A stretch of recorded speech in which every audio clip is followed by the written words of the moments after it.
This is a CBS News Special Report. I'm Charlie Rose with Norah and Gayle King in New York. President Obama is about to hold a news conference in Turkey. He's expected to answer questions about the response to the Paris terror attacks. There was a massive police raid this morning in Brussels, Belgium. It apparently targeted the one suspect missing after Friday's attacks that killed 129 people. A local prosecutor says no terror suspects were arrested. And that operation was one of more than 150 raids overnight in France and Belgium. The missing suspect, Salah Abdeslam, was stopped and then released a few hours after the attacks. Along with the police raids, French warplanes have attacked ISIS targets in Syria. President Obama has been meeting with Russian President Putin and other world leaders at a weekend summit. Margaret Brennan is in Antalya and joins us on the telephone. Margaret, what can we expect to hear from the president? Has in the pipeline and security intelligence. About to speak here and will face questions about how his ISIS strategy might change in the wake of Friday's attack. He just wrapped up a meeting with key European allies, including the French foreign minister, and he has been pressing for more intelligence sharing. They're very concerned about the cross-border threat as refugees flood into Europe and pass through Europe's open borders. We also know that the U.S. has been encouraging allies, particularly France and Turkey, to put special forces on the ground in Syria to fight ISIS alongside the 50 U.S. operators who have already been deployed there. It's also notable that today President Obama met again with Russia's Vladimir Putin. This is the second chat in just 48 hours. The president has been encouraging Russia to join the fight and broker a ceasefire. The president is speaking now. Thank you. At the G20, our focus was on how to get the global economy growing faster and creating more jobs for our people. And I'm pleased that we agreed that growth has to be inclusive to address the rising inequality around the world.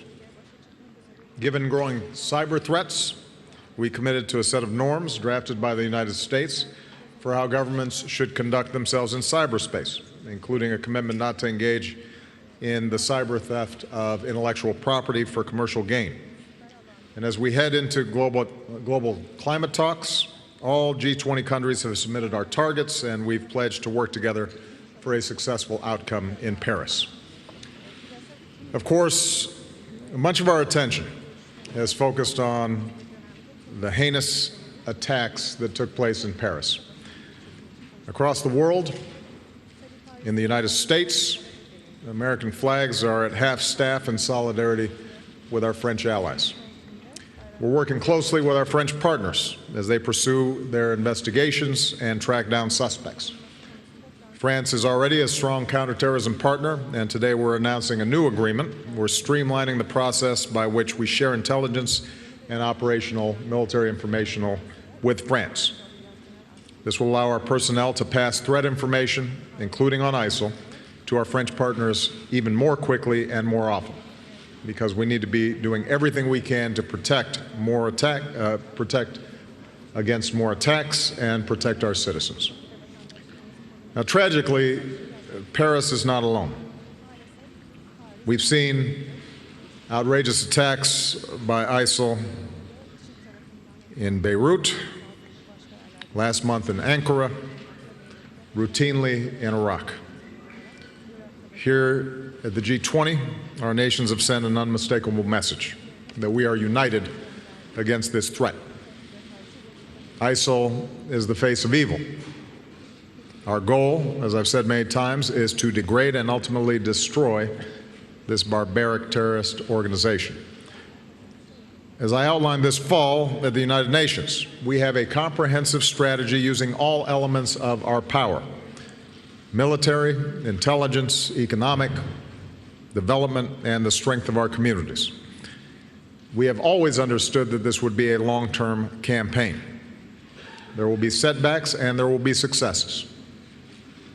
The terrible events in Paris were obviously a terrible and sickening setback. Even as we grieve with our French friends, however, we can't lose sight that there has been progress being made. On the military front, our coalition is intensifying our airstrikes, more than 8,000 to date. We're taking out ISIL leaders, commanders, their killers. We've seen that when we have an effective partner on the ground, ISIL can and is pushed back. So local forces in Iraq, backed by coalition air power, recently liberated Sinjar. Iraqi forces are fighting to take back Ramadi. In Syria, ISIL's been pushed back from much of the border region with Turkey. We've stepped up our support of opposition forces who are working to cut off supply lines to ISIL's strongholds in around Raqqa. So in short, both in Iraq and Syria, ISIL controls less territory than it did before. I made the point to my fellow leaders that if we want this progress to be sustained, more nations need to step up with the resources that this fight demands. Of course, the attacks in Paris remind us that it will not be enough to defeat ISIL in Syria and Iraq alone. Here in Antalya, our nations therefore committed to strengthening border controls, sharing more information, and stepping up our efforts to prevent the flow of foreign fighters in and out of Syria and Iraq. As the United States just showed in Libya, ISIL leaders will have no safe haven anywhere, and will continue to stand with leaders in Muslim communities, including faith leaders, who are the best voices to discredit ISIL's warped ideology. On the humanitarian front, our nations agreed that we have to do even more individually and collectively to address the agony of the Syrian people. The United States is already the largest donor of humanitarian aid to the Syrian people, some $4.5 billion in aid so far. As winter approaches, we're donating additional supplies, including clothing and generators, through the United Nations. But the UN appeal for Syria still has less than half the funds needed. Today, I'm again calling on more nations to contribute the resources that this crisis demands. In terms of refugees, it's clear that countries like Turkey, Lebanon, and Jordan, which are already bearing an extraordinary burden, cannot be expected to do so alone. At the same time, all of our countries have to ensure our security. And as president, my first priority is the safety of the American people. And that's why even as we accept more refugees, including Syrians, we do so only after subjecting them to rigorous screening and security checks. We also have to remember that many of these refugees are the victims of terrorism themselves. That's what they're fleeing. Slamming the door in their faces would be a betrayal of our values. Our nations can welcome refugees who are desperately seeking safety and ensure our own security. We can and must do both. Finally, we've begun to see some modest progress on the diplomatic front, which is critical because a political solution is the only way to end the war in Syria and unite the Syrian people and the world against ISIL. The Vienna talks mark the first time that all the key countries have come together, as a result, I would add, of American leadership, and reached a common understanding. With this weekend's talks, there's a path forward. Negotiations between the Syrian opposition and the Syrian regime under the auspices of the United Nations, a transition toward a more inclusive representative government, a new constitution, followed by free elections, and alongside this political process, a ceasefire in the civil war, even as we continue to fight against ISIL. These are obviously ambitious goals. Hopes for diplomacy in Syria have been dashed before. There are any number of ways that this latest diplomatic push could falter, and there are still disagreements between the parties, including, most critically, over the fate of Bashar Assad, who we do not believe has a role in Syria's future because of his brutal rule. His war against the Syrian people is the primary root cause of this crisis.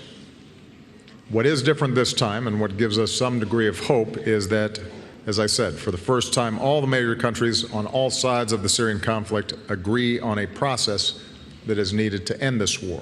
And so while we are very clear-eyed about the very, very difficult road still ahead, the United States, in partnership with our coalition, is going to remain relentless on all fronts: military, humanitarian, and diplomatic. We have the right strategy, and we're going to see it through. So with that, I'm going to take some questions, and I will begin with Jerome Cartelia of AFP.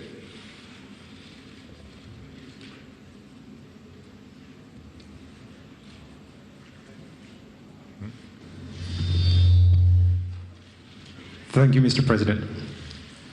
129 people were killed in Paris on Friday night. ISIL claimed responsibility for the massacre, sending the message that they could not target civilians all over the world. The equation has clearly changed. Is it in time for your strategy to change? Well, keep in mind what we have been doing. We have a military strategy that involves putting enormous pressure on ISIL through airstrikes, that has put assistance and training on the ground with Iraqi forces. We're now working with Syrian forces as well to squeeze ISIL, cut off their supply lines. We've been coordinating internationally to reduce their financing capabilities, the oil that they're trying to ship outside.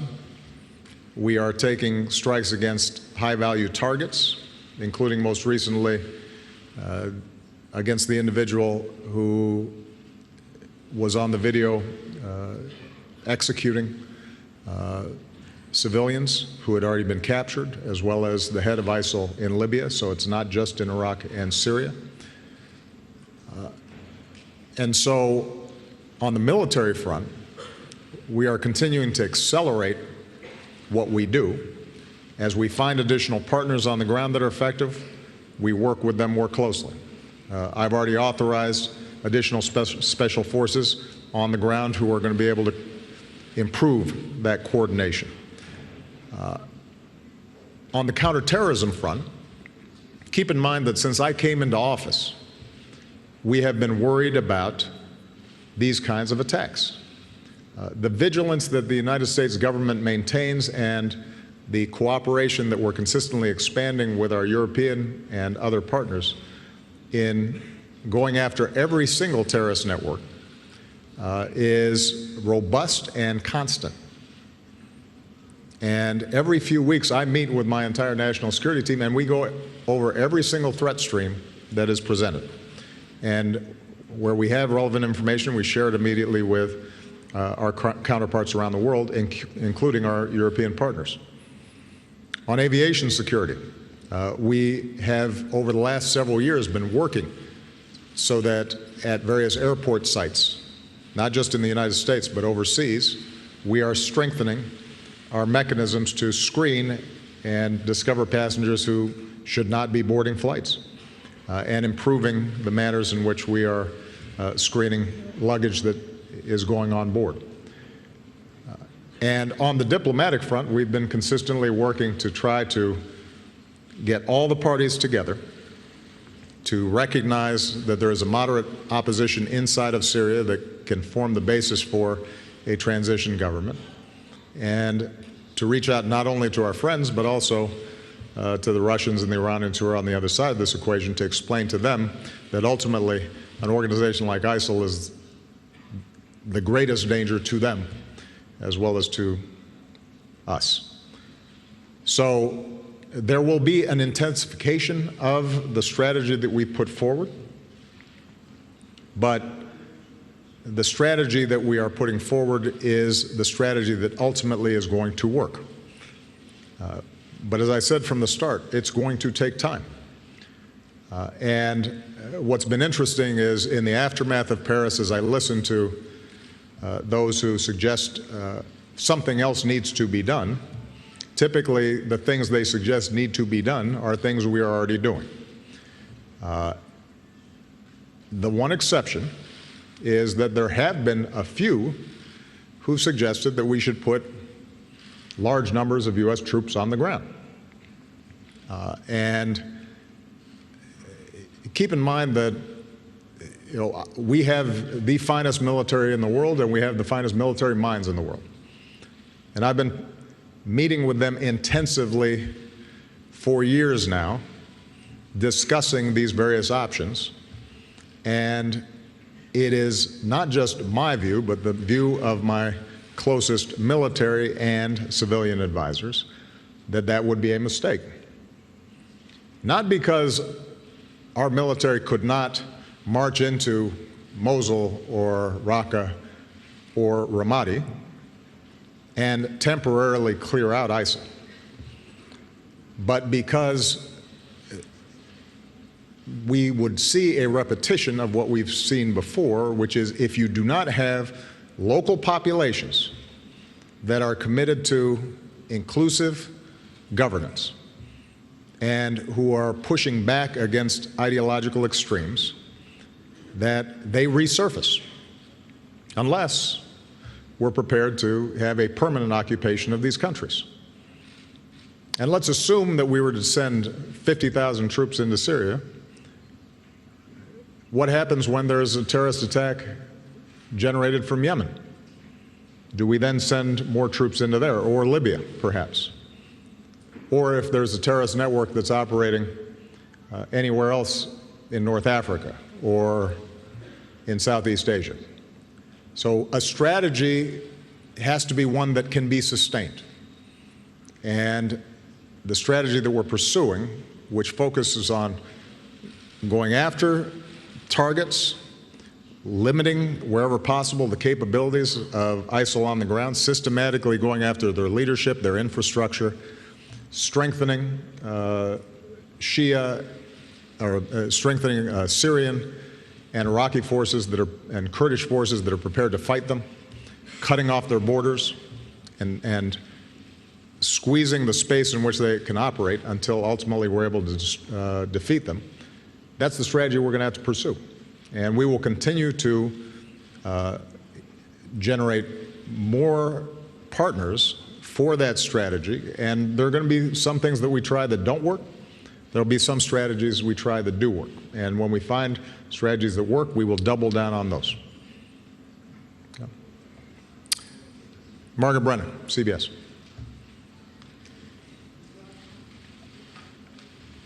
Thank you, Mr. President. A more than year-long bombing campaign in Iraq and in Syria has failed to contain the ambition and the ability of ISIS to launch attacks in the West.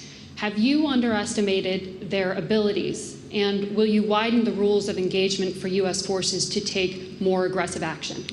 No, we haven't underestimated our abilities. This is precisely why we're in Iraq as we speak and why we're operating in Syria as we speak.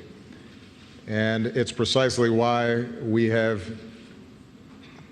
mobilized 65 countries to go after ISIL, and why I hosted at the United Nations an entire discussion of counterterrorism strategies and curbing the flow of foreign fighters, and why we've been putting pressure on those countries that have not been as robust as they need to in tracking the flow of foreign fighters in and out of Syria and Iraq. And so there has been an acute awareness on the part of my administration from the start that it is possible for an organization like ISIL that has such a twisted ideology and has shown such extraordinary brutality and complete disregard for innocent lives, that they would have the capabilities to potentially strike in the West. And because thousands of fighters have flowed from the West and are European citizens, a few hundred from the United States, but far more from Europe, that when those foreign fighters returned, it posed a significant danger. And we have consistently worked with our European partners, disrupting plots in some cases. Sadly, this one was not disrupted in time. But understand that one of the challenges we have in this situation is that if you have a handful of people who don't mind dying, they can kill a lot of people. That's one of the challenges of terrorism. It's not their sophistication or the particular weaponry that they possess, but it is the ideology that they carry with them and their willingness to die. And in those circumstances, tracking each individual, making sure that we are disrupting and preventing these attacks is a constant effort at vigilance and requires extraordinary coordination. Now, part of the reason that it is important what we do in Iraq and Syria is that the narrative that ISIL developed of creating this caliphate makes it more attractive to potential recruits. So when I said that we are containing their spread in Iraq and Syria, in fact, they control less territory than they did last year. And the more we shrink that territory, the less they can pretend that they are somehow a functioning state, and the more it becomes apparent that they are simply a network of killers who are brutalizing local populations. That allows us to reduce the flow of foreign fighters, which then over time will lessen the numbers of terrorists who can potentially carry out terrible acts like they did in Paris. And that's what we did with Al-Qaeda. That doesn't mean, by the way, that Al-Qaeda no longer possesses the capabilities of potentially striking the West. Al-Qaeda in the peninsula, that operates primarily in Yemen, we know has consistently tried to target the West, and we are consistently working to disrupt those acts. But despite the fact that they have not gotten as much attention as ISIL, they still pose a danger as well. And so our goals here consistently have to be aggressive and to leave no stone unturned, but also recognize this is not conventional warfare. We play into the ISIL narrative when we act as if they're a state. And we use routine military tactics that are designed to fight a state that is attacking another state. That's not what's going on here. These are killers with fantasies of glory who are very savvy when it comes to social media and are able to infiltrate the minds of not just Iraqis or Syrians, but disaffected individuals around the world. And when they activate those individuals can do a lot of damage.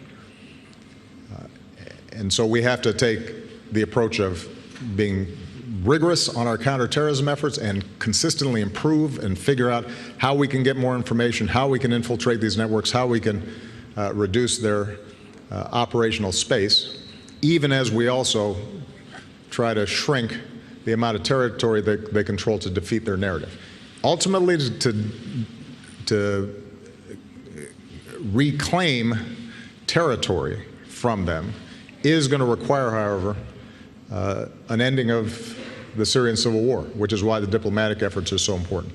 And it's going to require an effective Iraqi effort that bridges Shia and Sunni differences, which is why our diplomatic efforts inside of Iraq are so important as well.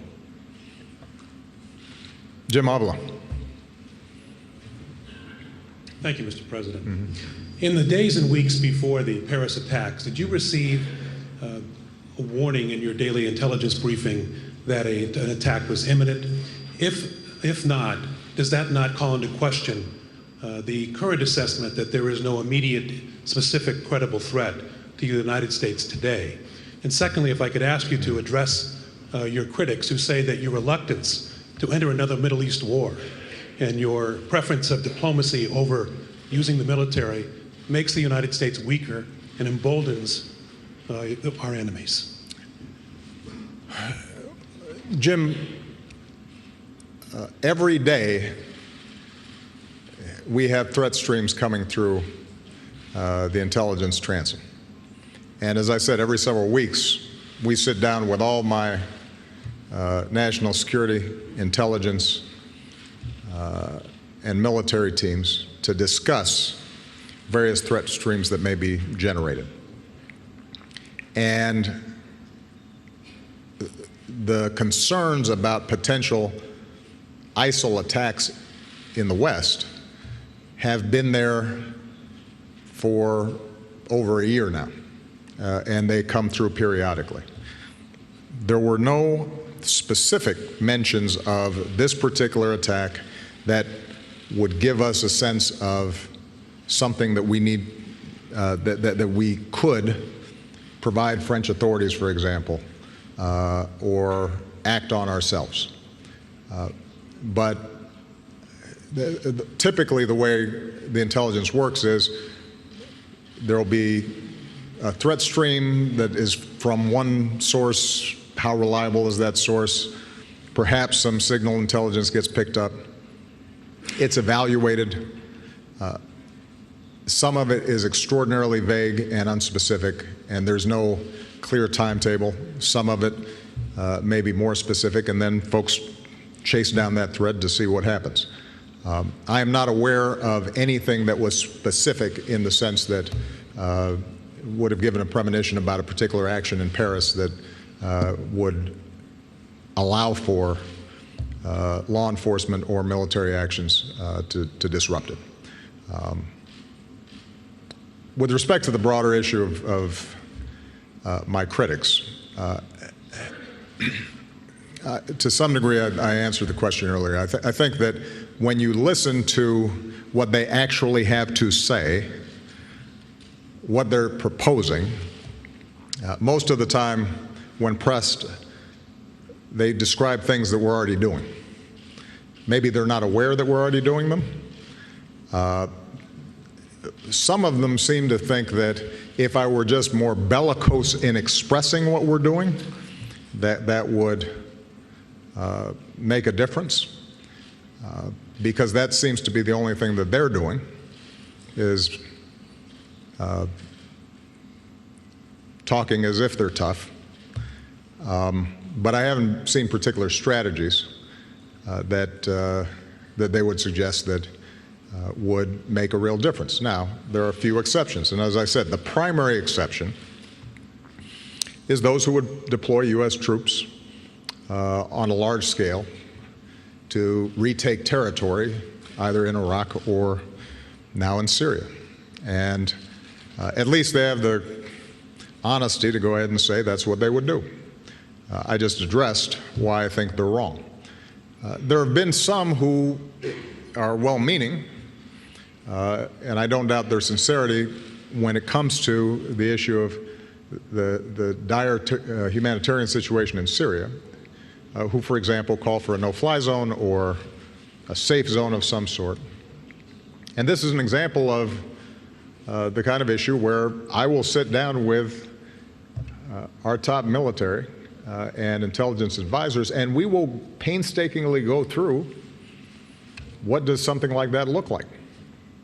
And typically, after we've gone through a lot of planning and a lot of discussion and really working it through, it is determined that it would be counterproductive to take those steps, in part because ISIL does not have planes.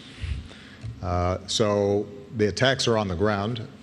A true safe zone requires us to set up ground operations. And the bulk of the deaths that have occurred in Syria, for example, have come about not because of regime bombing, but because of on-the-ground casualties. Who would come in? Who would come out of that safe zone? How would it work? Would it become a magnet for further terrorist attacks? And how many personnel would be required? And how would it end? Right? There's a whole set of questions that have to be answered there. I guess my point is this, Jim. My only interest is to end suffering and to keep the American people safe. And if there's a good idea out there, then we're going to do it. I don't think I've shown hesitation to act, whether it's with respect to bin Laden or with respect to sending additional troops in Afghanistan or keeping them there, if it is determined that it's actually going to work. But what we do not do, what I do not do, is to take actions either because it is going to work politically or it is going to somehow, in the abstract, make America look tough or make me look tough. And maybe part of the reason is because every few months I go to Walter Reed and I see a 25-year-old kid who's paralyzed or has lost his limbs. And some of those are people I've ordered into battle. And so I can't afford to play some of the political games that others may. We'll do what's required to keep the American people safe. And I think it's entirely appropriate in a democracy to have a serious debate about these issues. Folks want to pop off and have opinions about what they think they would do, present a specific plan. If they think that somehow their advisors are better than the chairman of my Joint Chiefs of Staff and the folks who are actually on the ground, I want to meet them. And we can have that debate. But what I'm not interested in doing is posing or pursuing some notion of American leadership or America winning or whatever other slogans they come up with that has no relationship to what is actually going to work to protect the American people and to protect people in the region who are getting killed and to protect our allies and people like France. I'm too busy for that. Jim Acosta. Thank you very much, Mr. President. I wanted to go back to something that you said to Margaret earlier when you said that you have not underestimated ISIS's abilities. This is an organization that you once described as a JV team that evolved into a force that has now occupied territory in Iraq and Syria and is now able to use that safe haven to launch attacks in other parts of the world. How is that not underestimating their capabilities, and how is that contained, quite frankly? And I think a lot of Americans have this frustration that they see that the United States has the greatest military in the world. It has the backing of nearly every other country in the world when it comes to taking on ISIS. And I guess the question is, and if you'll forgive the language, is why can't we take out these bastards? Well, Jim, I just spent the last three questions answering that very question. So I don't know what more you want me to add.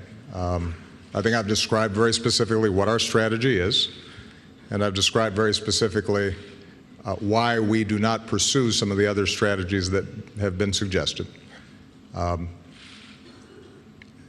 This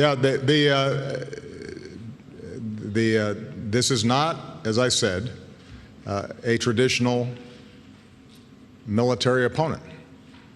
We can retake territory, and as long as we leave our troops there, we can hold it, but that does not solve the underlying problem of eliminating the dynamics that are producing these kinds of violent extremist groups. And so we are going to continue to pursue the strategy that has the best chance of working, even though it does not offer the satisfaction, I guess, of a neat headline or an immediate resolution. And part of the reason, as I said, Jim, is because there are costs to the other side. I just want to remind people, this is not an abstraction. When we send troops in, those troops get injured. They get killed. They're away from their families. Our country spends hundreds of billions of dollars. And so, given the fact that there are enormous sacrifices involved in any military action, it's best that we don't shoot first and aim later. It's important for us to get the strategy right, and the strategy that we are pursuing is the right one. Ron Allen. Thank you, Mr. President. I think a lot of people around the world and in America are concerned because given the strategy that you're pursuing, and it's been more than a year now, ISIS's capabilities seem to be expanding. Were you aware that they had the capability of pulling off the kind of attack that they did in Paris? Are you concerned, and do you think they have that same capability to strike in the United States? And do you think that, given all you've learned about ISIS over the past year or so, and given all the criticism about your underestimating them, do you think you really understand this enemy well enough to defeat them and to protect the homeland? All right, so this is another variation on the same question. And I guess let me try it one last time.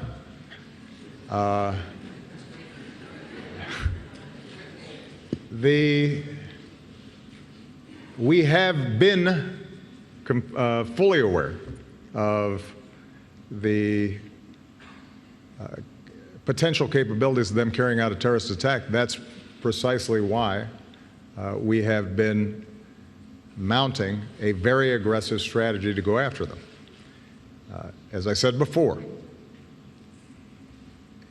when you're talking about the ability of a handful of people with not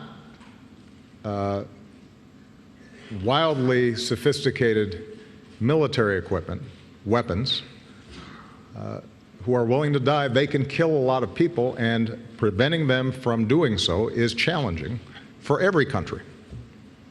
And if there was a swift and quick solution to this, I assure you that not just the United States, but France and Turkey and others who have been subject to these terrorist attacks would have implemented those strategies. There are certain advantages that the United States has in preventing these kinds of attacks. Obviously, after 9/11, we hardened the homeland, set up a whole series of additional steps to protect aviation, to apply lessons learned. We've seen much better cooperation between the FBI, state governments, local governments.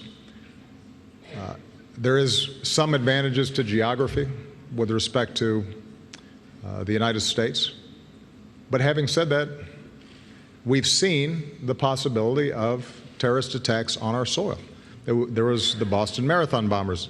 Obviously, it did not result in the scale of death that we saw in Paris, but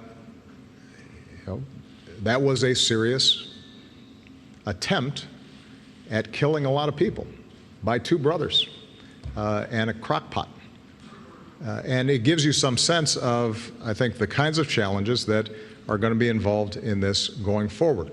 So, again, ISIL has serious capabilities. Its capabilities are not unique. They're capabilities that other terrorist organizations that we track and are paying attention to possess as well. We are going after all of them. What is unique about ISIL is the degree to which it has been able to control territory that then allows them to attract additional recruits, and the greater effectiveness that they have on social media and their ability to use that to not only attract recruits to fight in Syria, but also potentially to carry out attacks in the homeland and in Europe and in other parts of the world. And so our ability to shrink the space in which they can operate, combined with a resolution to the Syria situation, which will reduce the freedom with which they feel that they can operate, and getting local forces who are able to hold and keep them out over the long term, that ultimately is going to be what's going to make a difference. And it's going to take some time, but it's not something that at any stage in this process have we not been aware needs to be done. Okay, go ahead. No, I can hear you. Mm-hmm. Yeah.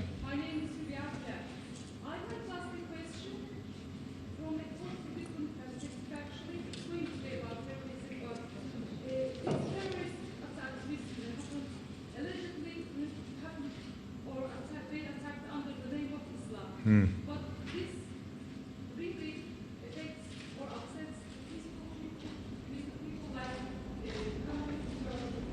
so how do you think about that? This is not really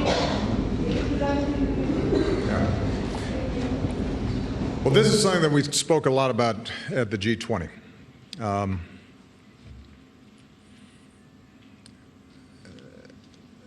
The overwhelming majority of victims of terrorism over the last several years, and certainly the overwhelming majority of victims of ISIL, are themselves Muslims. ISIL does not represent Islam. It is not representative in any way of the attitudes of the overwhelming majority of Muslims. This is something that's been emphasized by Muslim leaders, whether it's President Erdogan or the President of Indonesia or the President of Malaysia, countries that are majority Muslim but have shown themselves to be tolerant and to work to be inclusive in their political process. And so to the degree that anyone would equate the terrible actions that took place in Paris with the views of Islam, those kinds of stereotypes are counterproductive. They're wrong. They will lead, I think, to greater recruitment into terrorist organizations over time if this becomes somehow defined as a Muslim problem as opposed to a terrorist problem. Now, what is also true is that the most vicious terrorist organizations at the moment are ones that claim to be speaking on behalf of true Muslims. And I do think that Muslims around the world, religious leaders, political leaders, ordinary people, have to ask very serious questions about how did these extremist ideologies take root. Even if it's only affecting a very small fraction of the population, it is real. And it is dangerous. And it has built up over time, and with social media, it is now accelerating. And so I think on the one hand, non-Muslims cannot stereotype, but I also think the Muslim community has to think about how we make sure that children are not being infected with this twisted notion that somehow they can kill innocent people, and that is justified by religion. And to some degree, that is something that has to come from within the Muslim community itself.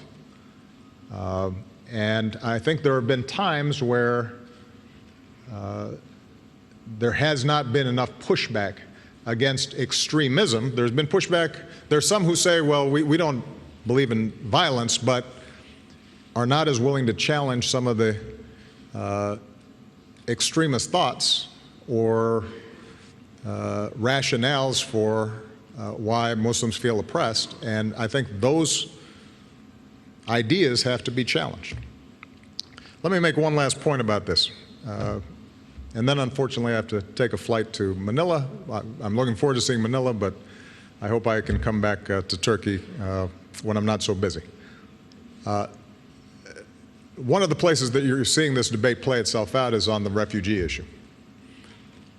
Both in Europe and, I gather, it started popping up while I was gone back in the United States.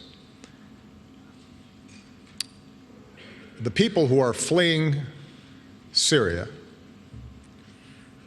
are the most harmed by terrorism. They are the most vulnerable as a consequence of civil war and strife. They are parents, they are children, they are orphans.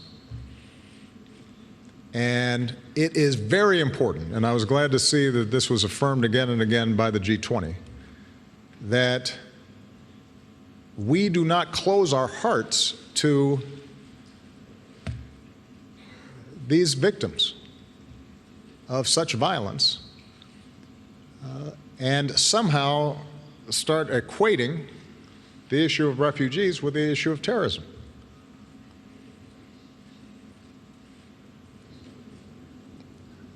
You know, in Europe, I think people like Chancellor Merkel have taken a very courageous stance in saying it is our moral obligation as fellow human beings to help people who are in such vulnerable situations.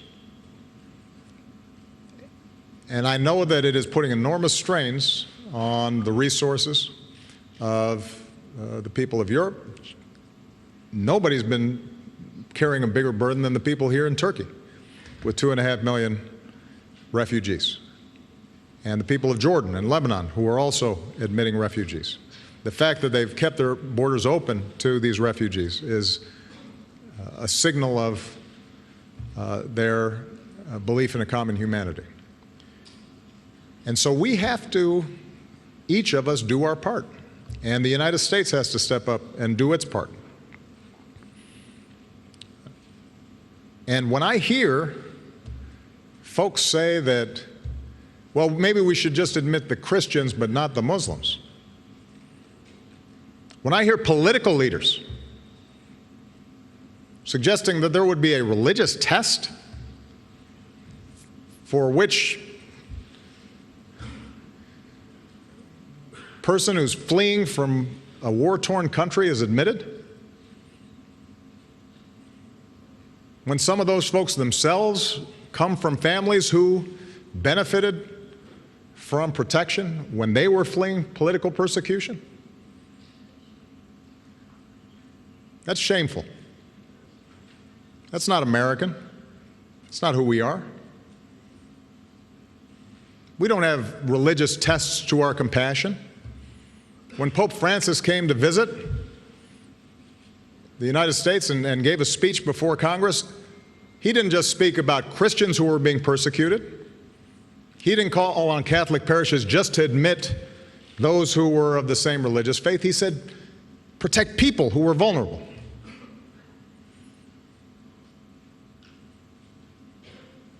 And so I think it is very important for us right now, particularly those who are in leadership, particularly those who have a platform and can be heard, not to fall into that trap, not to feed that dark impulse inside of us. You know, I had a lot of disagreements with George W. Bush on policy, but I was very proud after 9/11 when he was adamant and clear about the fact that this is not a war on Islam. And the notion that some of those who have taken on leadership in his party would ignore all of that.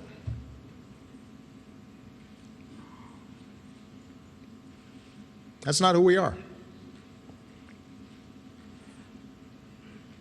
On this, they should follow his example. It was the right one. It was the right impulse. It's our better impulse. And whether you are European or American, you know, the values that we are defending, the values that we're fighting against ISIL for, are precisely that we don't discriminate against people because of their faith. We don't kill people because they're different than us. That's what separates us from them. And we don't feed that kind of notion that somehow Christians and Muslims are at war. And if we want to be successful defeating ISIL, that's a good place to start, by not promoting that kind of ideology, that kind of attitude. In the same way that the Muslim community has an obligation not to in any way excuse anti-Western or anti-Christian sentiment, we have the same obligation as Christians. And it is good to remember that the United States does not have a religious test, and we are a nation of many peoples of different faiths, which means that we show compassion to everybody. Those are the universal values we stand for. And that's what my administration intends to stand for. All right? Thank you very much, everybody. President Obama ending a press conference in Turkey talking about American values having to do with refugees. This was a press conference in which the president strongly defended his strategy. He talked about the fact that the United States could militarily defeat ISIS, but it did not want to be in a question of having to sustain and keep troops on the ground. He talked about having to prevent ISIS from becoming a functioning state. And he talked about ending the Syrian war and also the split between Sunni and Shia in Iraq. He said they had no specific intelligence about the Paris attack and that he did not underestimate the capabilities. Our coverage will continue throughout the day on the CBS station, on our 24-hour digital network, CBSN. Scott Pelley in Paris will have a complete wrap-up on tonight's CBS Evening News. Many of you will return now to CBS This Morning. This has been a CBS News Special Report. I'm Charlie Rose with Norah O'Donnell and Gayle King, CBS News, New York. For news 24 hours a day, go to CBSNews.com.